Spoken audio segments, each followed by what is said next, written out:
সেটা তুমি বুঝতে পারছো না বুড়িমা। বাবার জন্য কাঁদছি। বাবা আমাকে ছেড়ে চলে গেছেন। এখন তো আমার এই পৃথিবীতে আপন বলতে আর কেউ রইলো না বুড়িমা, কেউ রইলো না। এবার আমি কার কাছে থাকবো বুড়িমা? দেখ পূজা, সবাইকে একদিন মরতেই হবে। তোর মা অনেক আগে মারা গেছে, তারপর তোর বাবা তোকে কোলে পিঠে করে মানুষ করেছে। এখন তোর বাবা মারা গেল, হ্যাঁ এখনো তো আমরা আছি। আমরা তোর পর নাকি? হ্যাঁ, এরকম কথার কথা সবাই বলে বুড়িমা, কিন্তু কেউ দায়িত্ব নিতে চায় না। বাবা মা না থাকলে প্রত্যেকটা সন্তান অনাথের মতো বড় হয়। থাক মা থাক, কাঁদিস না। আর একটা কথার কথা নয় রে মা, আমরা তো আছি। আমি তো দায়িত্ব নেব। তুই আমার কাছে থাকবি। কতদিন তুমি আমাকে তোমার কাছে রাখবে বলো তো? তাছাড়া তোমারও তো সংসার আছে। তুমি তোমার সংসারের বিরুদ্ধে গিয়ে আমাকে তোমার কাছে রাখতে পারবে না বুড়িমা, তাই না বলো? সে নিয়ে তোকে চিন্তা করতে হবে না। তুই সময় মতো বাড়িতে সব জিনিসপত্র নিয়ে চলে আসিস। আজকে থেকে তুই আমার কাছে থাকবি। এই বাড়িতে তোকে আর একা থাকতে দেওয়া উচিত হবে না রে। ঠিক আছে বুড়িমা, আমি তোমার কাছে থাকলেও নিজে কোনো কাজের ব্যবস্থা করে নিজের দায়িত্ব নেব। আমার একা একা লাগবে বলেই তোমার সাথে আমি থাকতে কিন্তু রাজি হয়েছি বুড়িমা। ঠিক আছে, আমি এখন তাহলে আমি যাই। হ্যাঁ, আর কাজ দিবি না কেমন? কি রে পূজা, তুই এই সমস্ত জিনিসপত্র নিয়ে আমাদের বাড়িতে কি করছিস? হ্যাঁ, বচকা গুছিয়ে যে একদম চলে এসেছিস রে। সারা জীবনের মতো আমাদের বাড়িতেই থাকবি নাকি? হ্যাঁ, আসলে কাকিমা, আমাকে তো বুড়িমা এখানে আসতে বলেছিল, সেই কারণেই তো আমি এসেছি। এসেছিস মানে? আর মা আসতে বললেই তুই আসবি? হ্যাঁ, এ কেমন ধরনের কথা রে? আমাদের সংসার আমাদের কথা মতো চলবে, তোর বুড়ি মায়ের কথা মতো তো আর চলবে না নাকি? আসলে আমার বাড়িতে আমি একা, তো একা থাকতে ইচ্ছে করে না, তাই জন্যই বুড়িমার সাথে থাকতে হচ্ছে। আমি নিজে কাজবাজ করে আমার দায়িত্ব নিজেই নেব। দেখো, বাড়িটা অনাথ আশ্রম হয়ে গেছে নাকি? হ্যাঁ, যেখান থেকে পারো অনাথগুলোকে ধরে নিয়ে এসে আমার বাড়িতে যত সব জ্বালা। এভাবে বলো না কাকিমা, আমি তোমার সংসারে টাকা দিয়েই থাকবো। তাছাড়া তোমার সংসারের সমস্ত কাজকর্ম করে দিতে পারবো। এই বাড়িতে আমার একা থাকতে ইচ্ছে করে না, আমার ভয় লাগে। ঠিক আছে ঠিক আছে, এখন যা, আমার চোখের সামনে থেকে যা। ঘরের সমস্ত কাজকর্ম আজ থেকে তুই করবি। তোকে মা এনেছে, আমি তো আর তোকে বাড়ি থেকে বার করে দিতে পারি না, বল? আচ্ছা বেশ, তুমি আমাকে বলে দাও কোন কাজগুলো করতে হবে, আমি সব কাজ করে দিচ্ছি। তবে তুমি বুড়িমার সাথে চেঁচামেচি করো না। বুড়িমা আমাকে বড্ড বেশি ভালোবাসে, তো সেই কারণেই বুড়িমা আমাকে বাড়িতে নিয়ে এসেছে। তুমি কিছু মনে করো না গো। এই যা তো, চোখের সামনে থেকে যা। তোর এসব জ্ঞানের কথা আমার শুনতে একদম ইচ্ছা করছে না। বাপ মা মরে গিয়ে আমাদের ঘাড়ে দিয়ে গেছে। মরলো তো মরলো, এই মেয়ে ছেলেটাকে নিয়ে কেন যে মরতে পারলো না কি জানি রে বাবা, যত সব উটকো ঝামেলা।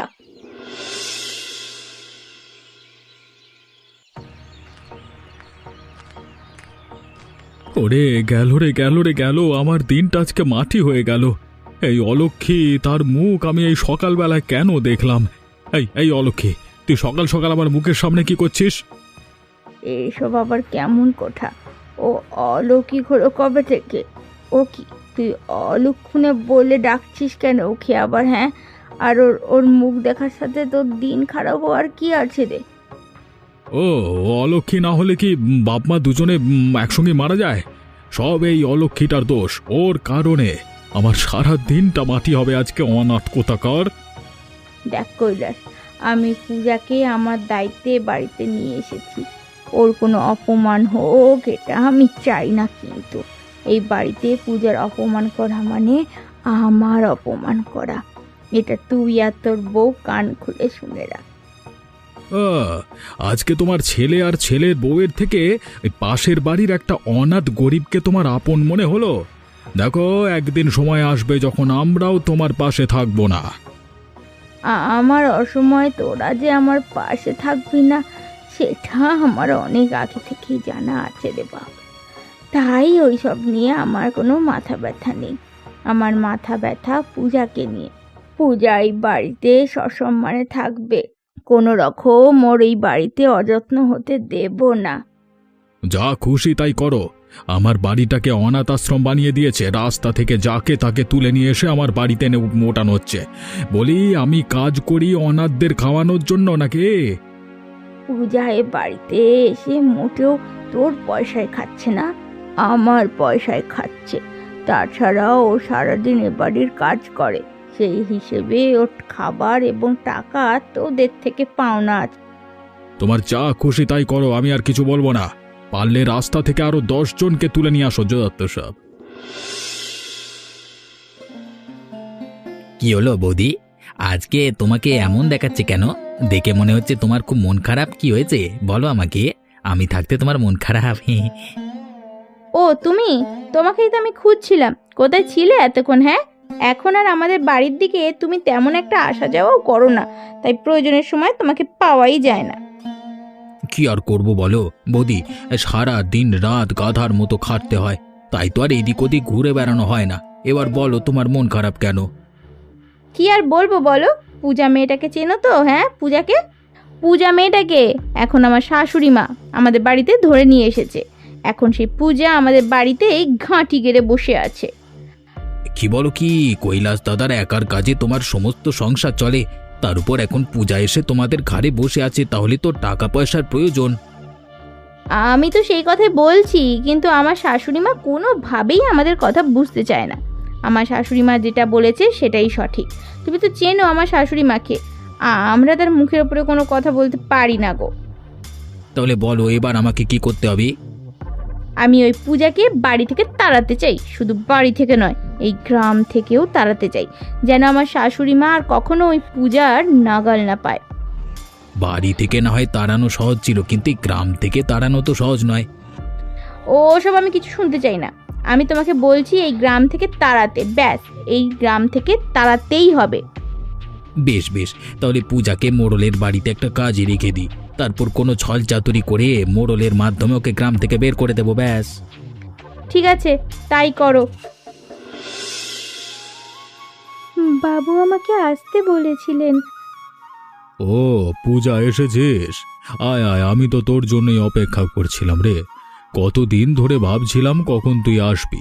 আয় আয়, এদিকে এসে বস। না বাবু, আমি দাঁড়িয়ে ঠিক আছি, আপনি বলুন। দেখ, তোর এই পৃথিবীতে তোর বাবা মা নেই, আমারও এই পৃথিবীতে কেউ নেই, একটা সন্তানও নেই। তাই আমি তোকে সন্তান স্নেহে রাখতে চাই। তুই আমার বাড়িতে থাকবি, খাবি, কাজ করবি, ঠিক আছে? তবে আমার সন্তানের মতোই থাকবি। এটা তো আমার পরম সৌভাগ্য, আপনার বাড়িতে কাজ পেয়েছি, এটা তো অনেক। তার উপরে আপনি আমাকে সন্তান স্নেহে বড় করতে চান, এটা আমার কাছে অনেক বড় পাওনা। তোকে দেখলেই মনে হয় তুই আমার মেয়ে। তোর কোনো সমস্যা হলে আমাকে বলবি। এ বাড়ির সমস্ত কাজ তোকে করতে হবে না, টুকটাক কাজ করলেই হবে। আমার বাড়িতে আরও কাজের মানুষ আছে। ঠিক আছে বাবু, আমি আজকে থেকে সব কাজ ভালোভাবে করব, কোনো সমস্যা হবে না। আর একটা কথা, কোনো কিছুর প্রয়োজন হলে আমাকে জানাবি, দ্বিধা করিস না। এখানে আমি যদি তোর প্রয়োজন না মেটাই, তাহলে কিন্তু আর কেউ মেটাতে পারবে না। ঠিক আছে বাবু, হ্যাঁ, আমার যদি কিছু প্রয়োজন হয় আমি আপনাকে নিজেই জানিয়ে দেব। এবার তাহলে আমি কাজ করতে যাই। হ্যাঁ হ্যাঁ, যা যা, মন দিয়ে কাজ কর আর ভালোভাবে থাক। আপনি বিশ্বাস করুন বাবু, এই পূজাই চুরি করেছে, কারণ এতদিন এই মানুষজন এ বাড়িতে কাজ করত, কোনোদিন একটা টাকা পয়সা এই দিক থেকে অধিক হয়নি। যখন পূজা এসেছে তখন এই চুরিটা হলো। তাহলে কে নিয়েছে বলুন তো? তাছাড়া পূজার ঘরে তল্লাশি করলেই তো সমস্ত গহনা টাকা পয়সা পাওয়া যাবে।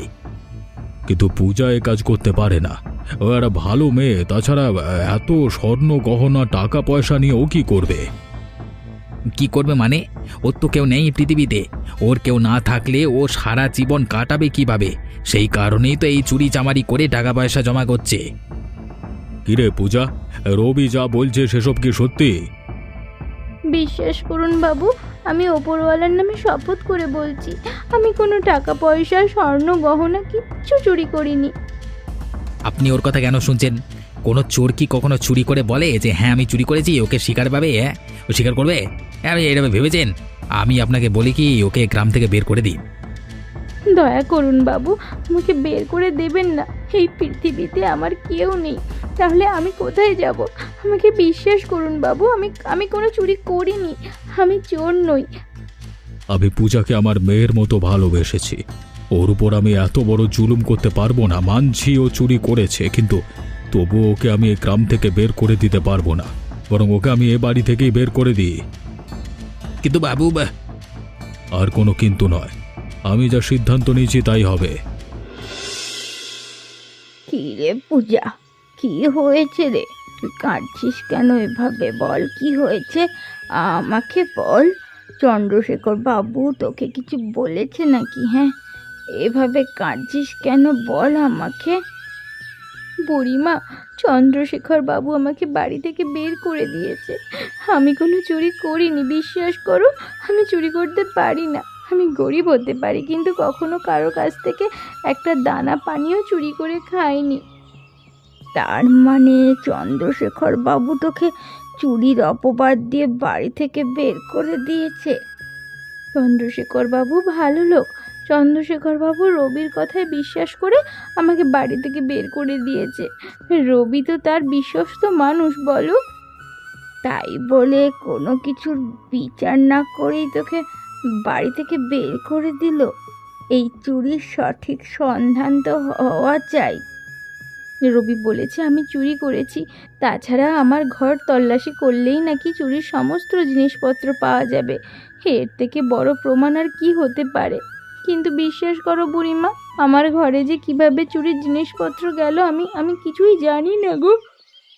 আমি জানি রে, তোকে আমার থেকে কেউ ভালোভাবে চেনে না। আমি জানি, আর আর কেউ বিশ্বাস করুক বা না করুক, আমি মনে প্রাণে বিশ্বাস করি যে তুই এমন ধরনের কাজ করতে পারিস না। এবার আমি কি করব বুড়িমা? কোথায় যাব? আমার যে কাজ চলে গেল এখন। চিন্তা করিস না, আমি তোকে নতুন কাজ খুঁজে দেব। আমি আছি তো, আমি থাকতে তুই এত চিন্তা করিস কেন রে বোকামে? সেটা না হয় বুঝলাম, কিন্তু এই যে আমার ওপর মিথ্যা অপবাদ এসেছে, এই অপবাদ আমি কিভাবে ঘোচাবো বলো? সমস্ত গ্রামবাসী আমাকে নিয়ে হাসাহাসি করবে, বলবে আমি চুরি করেছি। এর একটা সুরাহা হওয়া প্রয়োজন। চিন্তা করিস না, সময় এলে সব কিছু প্রকাশ পাবে। বাবু, আপনি আমাকে ডেকে পাঠিয়েছেন? বিশ্বাস করুন বাবু, আমি চুরি করিনি, আমি চুরি করতে পারি না। আর কেউ বিশ্বাস করুক আর নাই করুক, আপনি তো আমাকে সন্তানের মতোই ভালোবাসেন। ঠিক কথা বলেছিস, তুই চুরি করিসনি। আমার বুঝতে ভুল হয়েছিল, আমি মানুষ চিনতে ভুল করেছি। রবিকে আমি বিশ্বাস করে ঠকে গেছি। চুরিটা আসলে তুই করিসনি, চুরি করেছে রবি। আমি জানতাম এটা অবশ্যই প্রকাশ পাবে, কিন্তু রবি যে চুরি করেছে সেটা আমি জানতাম না। রবি চুরি করে আমাকে কেন ফাঁসিয়ে দিল বাবু? সেটাই তো এখন জানবার বিষয়। হুট করে রবি তোর পেছনে পড়লো কেন? রবি তো তোকে নিজেই আমার কাছে কাজ দিয়ে এসেছিল, তা এর পেছনে নিশ্চয়ই কোনো গভীর ষড়যন্ত্র রয়েছে। তাহলে এবার কি হবে বাবু? এবার আর কি হবে, তুই আবার আমার বাড়িতে কাজ করা শুরু করে দে, বাকিটা আমি দেখে নিচ্ছি। এই ষড়যন্ত্র কে অথবা কারা করেছে সেটা আমাকে বের করতেই হবে, আর এই রবির উপযুক্ত শাস্তি হবে। ঠিক আছে বাবু, তাই হবে। আর শোন মা, আমাকে ক্ষমা করে দিস। বুঝতেই তো পারছিস রবি আমার কাছে কত বছর ধরে কাজ করে। আমার তোকে বিশ্বাস করতেই হতো, তবে আমার উচিত ছিল সমস্ত প্রমাণ নিয়ে তারপর বিচার করা। আমি কিছু মনে করিনি বাবু, অবশেষে যে সত্যিটা প্রকাশ পেলেও আমি এতেই খুশি। আপনাদের সবাইকে এখানে ডাকবার একমাত্র উদ্দেশ্য হলো, আপনারা হয়তো সবাই জেনেছেন আমার বাড়িতে কয়েকদিন আগে চুরি হয়েছিল। সবাই জানে সেই চুরিটা পূজা করেছিল, কিন্তু এখন সমস্ত প্রমাণ পাওয়া গেছে। আবার কি বলছেন বাবু? পূজার বিচার তো হয়ে গেছে, এবার আপনি কোন প্রমাণে পেয়েছেন? এবার আমি সঠিক প্রমাণ পেয়েছি। কে অথবা কারা চুরি করেছে সেটা আমার কাছে পরিষ্কার হয়ে গেছে। আমি এবার সমস্ত গ্রামবাসীর সামনে তার পর্দাফাঁস করে দেব। এসব আপনি কি বলছেন বাবু? পূজাই তো চুরি করেছে, তখন তো সবকিছু প্রমাণ হয়েই গেল, তাহলে আবার এসবের কি প্রয়োজন? পূজা কোনো চুরি করেনি, চুরি করেছিস তুই। নেমো খারাম কোথাকার! আমার নুন খেয়ে আমার সাথে বেইমানি করিস, বিশ্বাসঘাতক! এসব আপনি আমাকে কি বলছেন বাবু? আমি চুরি করতে যাব কেন? আমি আপনার কাছে এত বছর যাবৎ কাজ করছি, কোনো দিন কোনো জিনিস আমি হাত দিয়ে ছুঁয়েও দেখিনি। আমি নিজের চোখে দেখেছি। আর এত বছর তুই আমার অলক্ষ্যে কি কি করেছিস সেটা তো আমি এখন বুঝতেও পারছি না। ক্ষমা করুন বাবু, ক্ষমা করুন, আমি কোনোদিন আর এমন করব না। আমি আগেও কখনো এমন ধরনের কাজ করিনি। আমি কিছু লোকের প্ররোচনায় পড়ে এমন কাজ করতে বাধ্য হয়েছি। তোকে আমি ক্ষমা করতে পারবো না। তুই অনেক বড় একটা অন্যায় করেছিস। চুরি করে অন্যকে বদনাম দিয়েছিস, তাও একজন অনাথ মেয়েকে।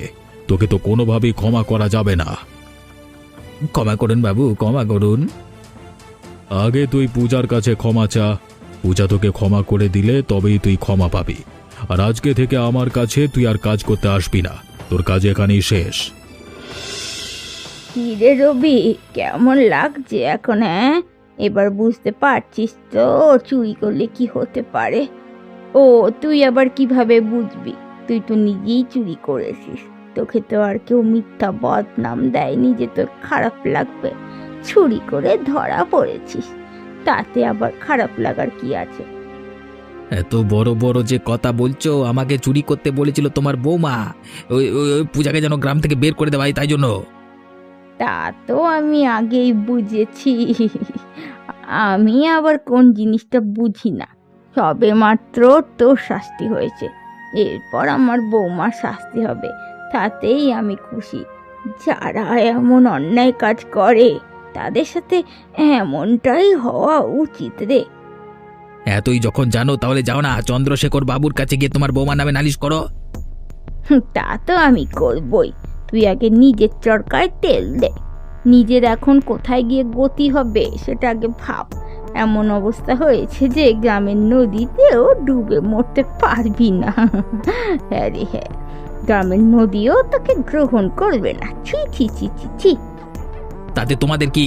তোমরা আমাকে নিয়ে এত হাসাহাসি করছো কেন? আমি না হয় একটা কাজ করেই ফেলেছি, তাই বলে তোমরা আমাকে নিয়ে হাসাহাসি করবে? এটা আবার কোন ধরনের কথা? তোকে নিয়ে হাসাহাসি করবে না তো তোকে কি মাথায় তুলে নাচবে? হ্যাঁ, চোর কথাকার, চুরি করে আবার বড় বড় কথা। চোরের মায়ের বড় গলা। আমি আর তোমাদের এই গ্রামেই থাকবো না, এই গ্রাম থেকে চলে যাব। এখানে থাকতে থাকতে আমি বিরক্ত হয়ে গেছি। প্রত্যেকটা মানুষ আমাকে নিয়ে হাসাহাসি করে। বলি, আমার কি জান প্রাণ নাই নাকি? তোর আবার জান প্রাণও আছে? আমি তো ভেবেছিলাম তুই একটা জানোয়ার। গ্রামের মানুষ ঠিক কথাই বলে। এখানে থাকতে ইচ্ছা না হলে গ্রাম থেকে চলে যা, আপদ বিদায় হবে। কি রে পূজা, তোর কাজকর্ম কেমন চলছে? আজকে কত লাভ হয়েছে রে? এই সমস্ত টাকা কিন্তু তুই তোর কাছে যত্ন করে গুছিয়ে রেখে দিবি, কাউকে দিবি না, খবরদার। যে বলে না তুমি, এত টাকা পয়সা দিয়ে আমি কি করব? আজকে ভালোই লাভ হয়েছে। এই সমস্ত টাকা আমি তোমার কাছে রাখতে চাই, তুমি রেখে দাও না বুড়িমা। আমার তো আর ঘর বাড়ি নেই, আমি আবার টাকা কোথায় রাখবো? তাও বললে হয় নাকি বাছা? এই টাকা পয়সা তোর ভবিষ্যতের কাজে লাগবে। ভবিষ্যতে আমি যখন থাকবো না, এই টাকা পয়সা দিয়ে তুই ভালো একটা কাজ করতে পারবি, মানুষের সেবা করতে পারবি।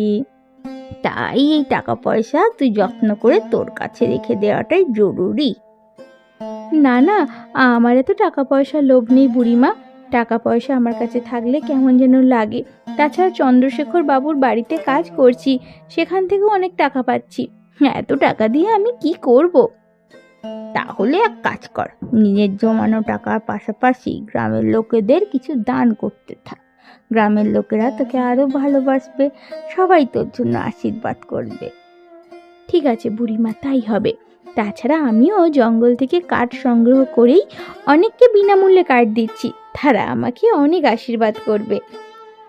বেশ ভালো করেছিস, সবসময় এই পথেই থাকবে। কোনো দিনও অন্যায়ের পথে যাবি না। তোর বাবা মার ওপর থেকে দেখে তোর প্রতি অনেক খুশি হবে। গ্রামবাসীদের আশীর্বাদে তোর বাবা মাও খুব ভালো থাকবে রে। ঠিক বলেছো বুড়িমা, আমি এইভাবেই পাশে থাকবো। তাছাড়া তোমাকে অনেক অনেক ধন্যবাদ আমার পাশে থাকার জন্য। তুমি না থাকলে আমি এই পর্যন্ত আসতেই পারতাম না। আমার দুঃখ কষ্ট অভাব অনটন কোনো দিনও কাটতো না। পাগলি কোথাকার, যা যা যা, মুখ ধুয়ে আয়, আমি খাবার বেড়ে দিচ্ছি। কি রে পূজা, মায়ের কি হয়েছে? মাকে তো আজকে বাইরে দেখছি না, কোথায় গেল মা? কাকা বাবু, বুড়িমা তো আজকে অসুস্থ। গত রাতেই বুড়িমা অসুস্থ হয়ে পড়েছে। আমি আপনাদের কত ডাকলাম, কিন্তু আপনারা কোনো সাড়া শব্দ নেননি। যদি বুড়িমার কোনো একটা ভালো মন্দ কিছু হয়ে যেত, তাহলে কোথায় যেতাম আমি বুড়িমাকে নিয়ে? কি বলছিস তুই? মা অসুস্থ? কই, আমরা তো কিছুই টের পেলাম না। আপনি হয়তো ঘুমিয়ে গিয়েছিলেন, কিন্তু কাকিমা তো জেগেছিল। কাকিমা তো একবার আসতে পারতো বলুন? গতকাল রাতে বুড়িমা কত অসুস্থ ছিল। আমি কি করব কিছুই বুঝতে পারছিলাম না। সারা রাত ধরে বুড়িমার সেবা করেছি। আরাধ্যা টের পেয়েছে, কিন্তু আমাকে তো একবারও বললো না। মা এখন কেমন আছে? এখন আগের থেকে অনেকটা ভালো আছে। সকালে খাবার দিয়েছি, খাবার খেয়ে একটু ঘুমিয়েছে। সারা রাত তো ঘুমোতে পারিনি কষ্টে, তাই এখন আবার খাবার বানাতে যাচ্ছি। ঘুম থেকে উঠলেই খাবার দেব। বুড়িমা দিন দিন বেশি অসুস্থ হয়ে পড়ছে বাবু। বুড়িমার দিকে একটু খেয়াল নিন। বাবা মা না থাকলে এই পৃথিবীতে আপন বলতে কেউ থাকে না বাবু। আমি বুঝতে পারিনি রে। যদি বুঝতে পারতাম তাহলে কালকে রাতে এসেই মায়ের সেবা করতাম। মা অসুস্থ হয়ে পড়ে থাকবে আর আমি ঘুমিয়ে থাকবো, এমন কুলাঙ্গার সন্তান আমি নই। এখন তো বুড়িমা ঘুমাচ্ছে। এখন আপনি যান, বুড়িমা উঠলে আমি আপনাকে খবর দেব। তারপর না হয় আপনি গিয়ে বুড়িমার সাথে কথা বলবেন। ঠিক আছে, মায়ের খেয়াল রাখিস। আমি এসে আবার দেখে যাব মাকে। দেখো আরাধ্যা, তোমার বাবা মা বেঁচে নেই, আমার বাবা বেঁচে নেই, শুধুমাত্র মা বেঁচে আছে। তুমি কি আমার মাকে নিজের মা হিসেবে মেনে নিতে পারো না? হুট করে তুমি এমন ধরনের কথা বলছো কেন গো? কারণ গত রাতে তুমি আমার মায়ের অসুস্থতার খবর টের পেয়েছিলে, কিন্তু তবুও তুমি আমাকে একবার বলনি। যদি আমার মা মারা যেত তাহলে আমি কি করতাম? এ পৃথিবীতে বাবা মা ছাড়া আপন বলতে আর কেউ আছে? বাবা মা না থাকলে কেমন লাগে সেটা তো তুমি ভালোভাবেই বোঝো। দেখো, উনি তোমার মা, আমার মা নয়। তাছাড়া তোমার মা আমার কোনো কথাই ভালো করে শোনে না, আমাকে এ বাড়িতে ভালোভাবে চলাফেরাই করতে দেয় না। আমার জানা মতে আমার মা কখনোই তোমাকে কোনো কিছুতে বাধা দেয়নি, শুধুমাত্র অন্যায় কাজ ছাড়া। আমার মা অন্যায় কাজ সহ্য করতে পারে না। তাহলে এখন কি করতে পারি বলো? তুমি আমার মাকে মেনে নাও, নিজের মা হিসেবে মেনে নাও, আর সাথে পূজাকেও মেনে নাও। পূজা না থাকলে গতকাল আমার মায়ের বেশ বড় একটা বিপদ ঘটে যেত। তোমার মাকে মেনে নিতে বলছো, এটা ঠিক আছে, কিন্তু একটা অনাথ মেয়েকে আমি কিছুতেই মেনে নেব না। মেনে নেব কেন? কিসের জন্য আমরা উপার্জন করে ওই অনাথ মেয়েটাকে বড় করব? কিসের জন্য বলো তো? দেখো, পূজা এখন অনেক টাকা উপার্জন করে, আর সমস্ত টাকা পূজা আমাদের সংসারেই ব্যয় করে। তখন তো পূজা একবারও প্রশ্ন করলো না যে সে কেন পরিবারে ব্যয় করবে। তাছাড়া আমাদের সন্তান নেই, আমরা কি পারি না? পূজা কি নিজের সন্তান স্নেহে বড় করতে পারবে না? কিন্তু আর কোনো কিন্তু নয় আরাধ্যা, এবার সময় এসেছে আমাদের বদলানোর। আমাদের কি বদলাতে হবে, কোনটা ঠিক এবং কোনটা বেঠিক সেটা আমাদেরকে বুঝতে হবে। আচ্ছা ঠিক আছে, ঠিক আছে, তাহলে আমাকে মায়ের কাছে নিয়ে চলো। আমি এখনই মায়ের কাছে ক্ষমা চাইবো। মা, ও মা, কি অবস্থা? তোমার এখন শরীরটা কি একটু ভালো লাগছে, নাকি আমি কবিরাজ ডেকে আনবো? কে? কৈলাস, এসেছিস? আয় আয়। আমার অবস্থা এখন ভালো। আর অবস্থা ভালো দিয়ে কি হবে বল? আমার তো যাওয়ার সময় হয়ে গেছে, তাই তো এখন ঘন ঘন অসুস্থ থাকি। এটা তুমি কি বলছো মা? আমরা তোমাকে কোথাও যেতে দেব না। তা বললে কি আর হয়? এখন তো বুড়ো হয়ে গেছি, যেতে তো হবেই। ও বুড়িমা, তোমাকে বারবার করে বলেছি এমন কথা কখনো বলবে না, তারপরে তুমি সেই সকাল থেকে এমন কথা বলে যাচ্ছ। হ্যাঁ মা, আপনি আর এমন ধরনের কথা বলছেন কেন? আমরা তো আছি, আমরা আপনাকে কোথাও যেতে দেব না মা। হ্যাঁ, আমাদের কাছেই আপনাকে আমরা রেখে দেব। ও বৌমা, তুমিও এসেছো দেখি, কি বলবে বলো? বুড়ো হয়ে গেছি তো, আর এখন চোখে তেমন ভালো দেখতে পাই না। এসো এসো, এখানে কষ্ট করে দাঁড়িয়ে থেকো না। না মা, আপনি আমাদের কষ্টের কথা অনেক চিন্তা করেছেন, এখন আপনার কষ্টের কথা আমাদের চিন্তা করতে হবে। আমাদেরকে ক্ষমা করে দিন। এতদিন আমরা অন্ধ ছিলাম, আমরা ভালো মতো বুঝতে পারিনি, আজকে বুঝতে পারছি। হ্যাঁ, আপনি আমাদেরকে ক্ষমা করে দিন মা। তোমরা আমার সন্তান, তোমরা সন্তান হয়ে মায়ের কাছে ক্ষমা চাইছো বা? এটা মানায় না। আমরা তোমার সাথে অনেক অন্যায় করেছি মা। গতকাল তুমি অসুস্থ হওয়ার পর আমরা বুঝতে পেরেছি তুমি আমাদের জন্য কি। আমাদেরকে ক্ষমা করে দাও মা, আর কোনো দিন তোমার সাথে এমন করব না। ঠিক আছে ঠিক আছে, ক্ষমা চাইতে হবে না, আমি তোমাদের ক্ষমা করে দিচ্ছি। হ্যাঁ, আর পূজা, হ্যাঁ, আজ থেকে এই বাড়িতে তুই নিজের মতোই থাকবি, নিজের ঘর মনে করবি। এই বাড়িটা তোর, ঠিক আছে? আমি আর কোনোদিনও তোকে কিছু বলবো না। যাক, অবশেষে সমস্ত বিপদ আপদ কেটে গিয়েছে, তুমি আর আমি একসাথে থাকতে পারছি। তোমাকে অনেক অনেক ধন্যবাদ বুড়িমা। তুমি যদি না থাকতে তাহলে আমার যে কি হতো আমি কিছুই বুঝতে পারছি না। আমাকে হয়তো একা একা ওই বাড়িতে বসবাস করতে হতো। তুই কি পাগল হয়ে গেছিস? ওই বাড়িতে আমি তোকে একা রাখবো? হ্যাঁ, এই গ্রামে বাজে লোকের অভাব নেই, কখন কোন বিপদ হয়ে যায় তা বলা যায় কি? এখন থেকে তোমার বাড়িতে থাকতে আমার তেমন কিছুই মনে হচ্ছে না, কারণ আমি এখন নিজেই উপার্জন করি, নিজে উপার্জন করে নিজের দায়িত্ব নিতে শিখেছি। তুই এইভাবেই বড় হতে থাক, কোনোদিনও কারো ভরসায় যেন হাত পাততে না হয় তোকে। আর কখনো এমন হবে না বুড়িমা। আমি কঠিন পরিশ্রম করব, কেউ যেন বলতে না পারে আমি অনাথ কাঠুরিয়ার মেয়ে। অনাথ হলেও তার জীবন কত ভালোভাবে কাটতে পারে সেটা আমি বুঝিয়ে দেব সবাইকে। এই তো কথার কথা, তুই তোর বাবার নাম উজ্জ্বল করবি, দেখবি। ঠিক বলেছ, এই কারণেই তো আমি জঙ্গল থেকে কাঠ সংগ্রহ করে কাজে লেগে পড়েছি। আমার বাবার নাম উজ্জ্বল করেই ছাড়বো। এটা একটা অনাথ মেয়ে আর তার কাঠুরিয়া বাবাকে দেয়া একটা কথা। বেঁচে থাক মা, বেঁচে থাক, বেঁচে থাক, তোরা বহু বছর ধরে বেঁচে থাক, এই পৃথিবীর বুকে বেঁচে থাক, আমি আশীর্বাদ করি। এমন মজার মজার গল্প পেতে দেখতে থাকুন আমাদের চ্যানেলটা, আর চ্যানেলটাকে সাবস্ক্রাইব করতে ভুলবেন না কিন্তু।